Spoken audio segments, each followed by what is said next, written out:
यहाँ class 10th वाले बच्चों के लिए सबसे बड़ी खुशखबरी ये है सर कि आज तक ऐसा खुशखबरी ये सुना ही नहीं होगा सर, क्योंकि आपको हर साल पूछे जाने वाले प्रश्न का सोल्यूशन मैं आपको करने वाला हूँ। जो प्रश्न आने की संभावना नहीं बट बिल्कुल है कि सर वो आएगा, मन एकरा से बाहर नहीं रहेगा तो नहीं रहेगा सर। लेकिन मामला है सर ये कि क्वेश्चन कैसा कैसा वो क्वेश्चन पहले देखना पड़ेगा आपको। लेकिन इससे पहले कि सर पहले ये समझ लीजिए कि आपको कह रहा है ना कि अब की बार इतना से बाहर नहीं आएगा। रियल बात है सर, 100% नहीं 110% सही बात है सर। इससे पहले कि सर आपको मैं लेकर के चलता हूं क्वेश्चन की दुनिया में, इससे पहले कि आप अगर हमारे चैनल पे पहली बार आए हैं तो चैनल के लाल कलर के बटन उधर होगा, सब्सक्राइब लिखा होगा, इसको सब्सक्राइब करके बेल आइकन को प्रेस कर देना सर, ताकि आपको अगला वीडियो का नोटिफिकेशन आपके तक पहुंच सके। और दूसरी बात यह है कि आप सबके बड़ी खुशखबरी है कि जाना है आपको टेलीग्राम के पास और इसका पीडीएफ डाउनलोड कर लेना है।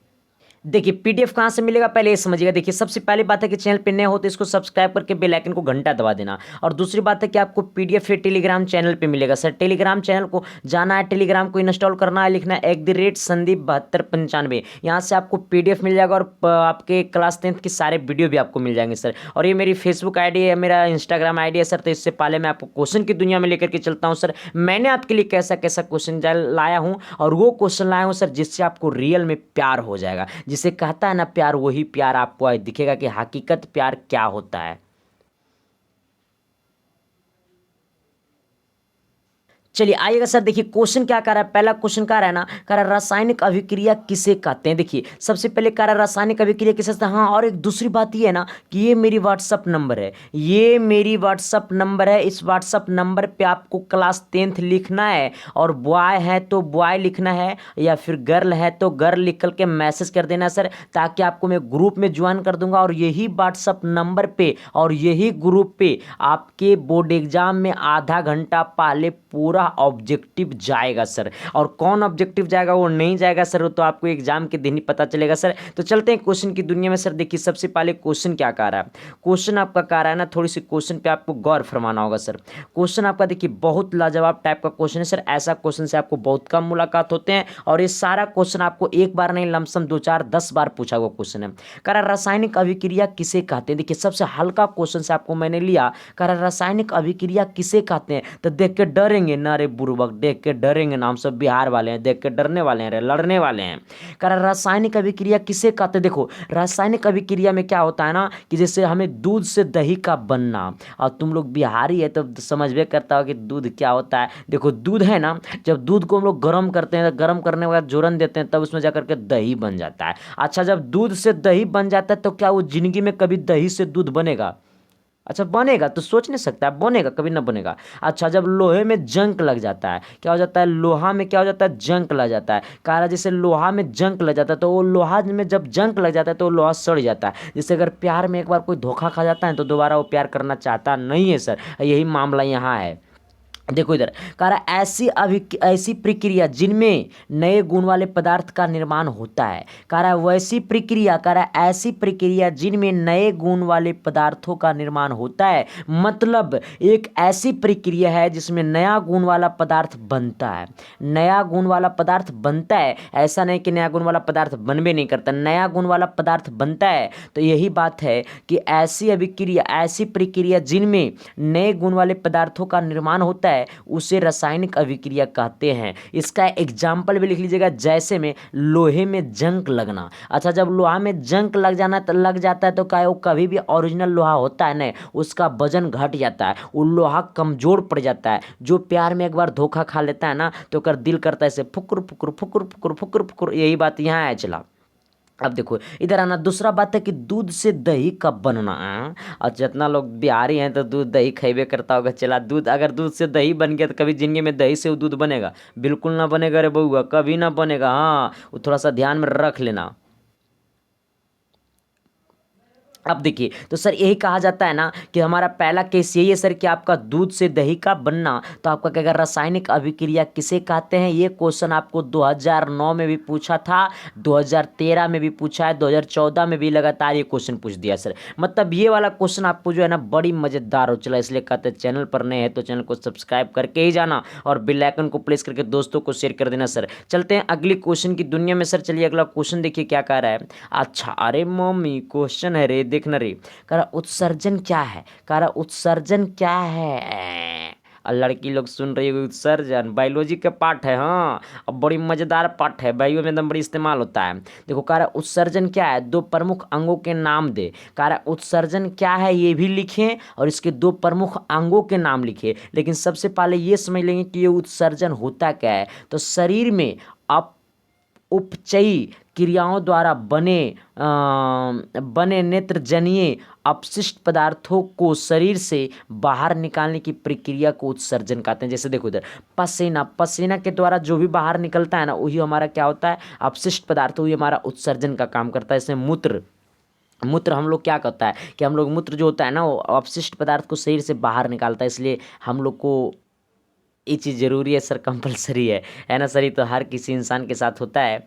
तो बट वायु हमारा वही बताता है। कारण उत्सर्जन क्या है, इसके दो प्रमुख अंगों के नाम दे। तो शरीर में उपचयी क्रियाओं द्वारा बने नेत्रजनीय अपशिष्ट पदार्थ को शरीर से बाहर निकालने की प्रक्रिया को उत्सर्जन कहते हैं। मतलब शरीर के अंदर जो भी है अपशिष्ट पदार्थ है, बेकार की पदार्थ है, उसे बाहर निकाला जाता है पसीने के द्वारा, मूत्राशय के द्वारा और फेफड़े बहुत सारे चीज़ों के द्वारा निकाला जाता है। तो वो सारा का सारा आपको क्या कहलाता है, उत्सर्जन कहलाता है। बट उत्सर्जन का दो एग्जाम्पल जैसे फेफड़ा सर फेफड़ा और दूसरा क्या है, त्वचा। तो एक होगा फेफड़ा, दूसरा होगा त्वचा। एक होगा फेफड़ा, दूसरा होगा त्वचा। कहेगा उत्सर्जन के प्रमुख दो अंगों का नाम दे, तो फेफड़ा और त्वचा देना है ना सर। कहेगा शरीर में अपचयी क्रियाओं द्वारा बने नेत्रजनीय अपशिष्ट पदार्थ को शरीर से बाहर निकालने की प्रक्रिया को उत्सर्जन कहते हैं, है ना सर। चलिए दोस्तों को देखो शेयर कर देना सर, ताकि सब कोई पढ़ लेगा, सब कोई आगे बढ़ जाएगा। जिंदगी में अकेले सफल मत होना, दोस्तों को भी सफल बना देना सर। और मेरे नाम संदीप कुमार के द्वारा चलते सर जी एक बात जरूर ध्यान में रखना, अगर चैनल पर नए हो तो चैनल को सब्सक्राइब करके जाना सर, बेल आइकन को प्रेस करके जाना, दोस्तों को शेयर करके जाना सर। क्योंकि ये वाला दुनिया आपको ज़िंदगी में कभी मिलने वाला नहीं है सर। क्योंकि वो दुनिया मैं आपको दिखाऊंगा जो शायद आपको कहीं नहीं मिलेगा बट संदीप कुमार जैसा नहीं मिलेगा। इसीलिए ना कहता है मुझे तो अपनों ने लूटा, गैरों में कहाँ दम थी। अरे दोस्तों मेरी किस्ती थी टूटी, जहाँ पानी ज़्यादा मगर पैसा ही कम थी। यही बात यहाँ पे है सर। आइएगा करा अवर्धन किसे कहते हैं, और नाम सुना अवर्धन किसे कहते हैं, मामला गलो खोपचा में कर ले। अवर्धन किसे कहते हैं, सूत्र को भी लिखें। मतलब अवर्धन किसे कहते हैं, इसका फॉर्मूला क्या होता है। देखो सबसे पहले ये समझना कि आवर्धन को हम लोग मैग्निफिकेशन लिखते हैं। क्या लिखते हैं, मैग्निफिकेशन। आवर्धन बराबर होता है, आवर्धन को हम लोग एम से लिखते हैं। आवर्धन बराबर होता है क्या, आवर्धन बराबर होता है जैसे हमारा m बराबर होता है -v/u होता है, और ये होता है h2/hi होता है। जहाँ पे ये h2 किसका है, तो ये प्रतिबिंब की ऊंचाई है। किसका ऊंचाई है, प्रतिबिंब की क्या है, ये ऊंचाई है ना। अब देखिएगा, और जहाँ पे H1 क्या है, तो ये H1 जो है ना आपका, वो वस्तु की ऊंचाई है। किसका ऊंचाई है, तो वस्तु की ऊंचाई है रे भैया। चाचा दादा देखना रे यही बात है। तो आवर्धन किसे कहते हैं, तो आवर्धन जो होगा प्रतिबिंब की ऊंचाई और वस्तु की ऊंचाई का क्या है, अनुपात है। इसलिए कहेगा आवर्धन किसे कहते हैं, तो आवर्धन जो होता है प्रतिबिंब की ऊंचाई और वस्तु की ऊंचाई के अनुपात को आवर्धन कहते हैं, है ना। क्या कहते हैं, अनुपात को आवर्धन कहते हैं। कह प्रतिबिंब की ऊंचाई तथा वस्तु की ऊंचाई के अनुपात को आवर्धन कहते हैं। क्या कहते हैं, फिर से सुनना। कह प्रतिबिंब की ऊंचाई तथा वस्तु की ऊंचाई के अनुपात को आवर्धन कहते हैं। आवर्धन के तो मैग्निफिकेशन इक्वल टू होता है प्रतिबिंब की ऊंचाई बटे वस्तु की ऊंचाई।